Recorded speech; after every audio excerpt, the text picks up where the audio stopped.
If you have ever wondered if product design is for you, or maybe not just product design, whatever design it is you want to learn, be it graphics, motion, or name it, and you're thinking if you should continue on that path, or for those that are yet to start, if you should even go into it. Maybe you've heard that it's saturated and all of this just keeps ringing in your head. Is it even worth your time? Well, just give me 3 minutes of your time and I'm going to make it easier for you to make that decision. First, what is product design? Well, product design is simply the process with which you get an idea, you build it out, you iterate it to the point at which you can solve users' problem seamlessly, or maybe not seamlessly, but at least you can solve users' problem. Now that is basically what product design is. And if that makes sense to you, well, good luck. But if it doesn't, let me explain further. Now let's even leave out the earlier process I mentioned. Now let's look at the part of solving users' problem. Do you think solving problems will ever stop?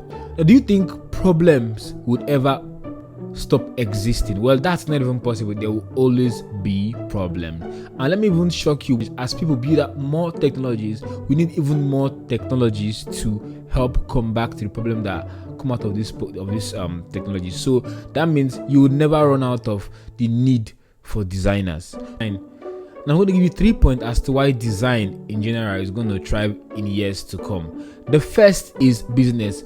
Well, just in case you don't know, every single thing about our economy is controlled by businesses. Now, because if businesses do not exist, there is no way our economy will even stand the test of time, right? Now, let me explain further.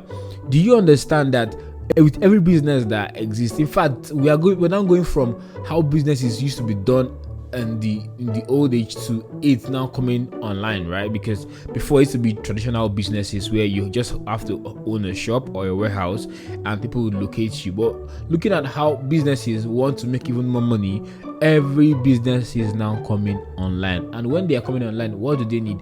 Well, because designs are basically how you'd explain what you do to the next man beside you, or the man in Germany scrolling through their page. Because I don't know if I need your product until I don't know if I need certain product until probably they get to explain it to me, then I could understand, oh, do I need this or I don't need it. But if you don't have a proper visuals online and I'm probably just scrolling, I will of course scroll past because it doesn't interest me, and I might even need it, but I wasn't sure if it was what I needed or not. That's to tell you how important design is. Now the next is in technology in general. Now, yes, there used to be this debate. Now, yes, there used to be this debate about coming into tech if you have to learn how to write code. Yes, I would say there's always been the part of writing code even before the part of product design ever existed. Now we're at a point where you're not just writing codes for yourself or for your fellow engineers. You're writing code for the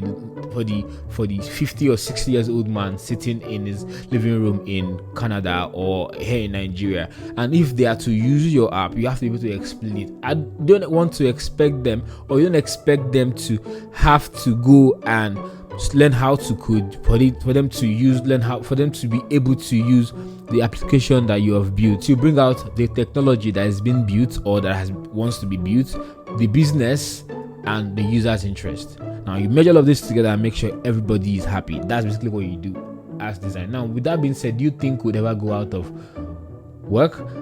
Of course not. I know you might be wondering, yes, the job market is really bad right now. People are being laid off. Should I still continue in this path? Yes, I would say what is happening in the job market is expected, because companies are now beginning to understand, they need to run lean to be able to maximize the money they are raising. That's if they are being funded by investors, because they've seen other bigger companies go lean and still achieve their goals. They are basically experimenting. For those that it didn't work out for, they'll still come back and hire more. For those that it work out for, fine. But one thing is certain, there will always be new businesses, new products, new apps being built, new founders new projects being built. You just have to, first of all, know how to connect to the people bringing this project, because whether you like it or not, every single day, same way people are applying for jobs and not getting it, there's always an opening, right? And people are getting those openings. So you see how, and also another point too is the competition is only at the bottom. So long as you're very, very good, you always get something. Yes, it might take time, but you'd eventually get something, especially when you're not just good to yourself, there are also people that understand how good you are or have worked with you and can testify to how good you are, and they're probably good or easy to work with. Do you understand? Because that's also a factor. Well, you'll learn more about all of this in subsequent videos. So just drop your comments and let me know, okay, if there are other points I didn't cover, or other ways with which, or other reasons why you think people should become a designer or not become a designer. And of course, yeah, please share, like, and comment, and see you in the next video. Cheers.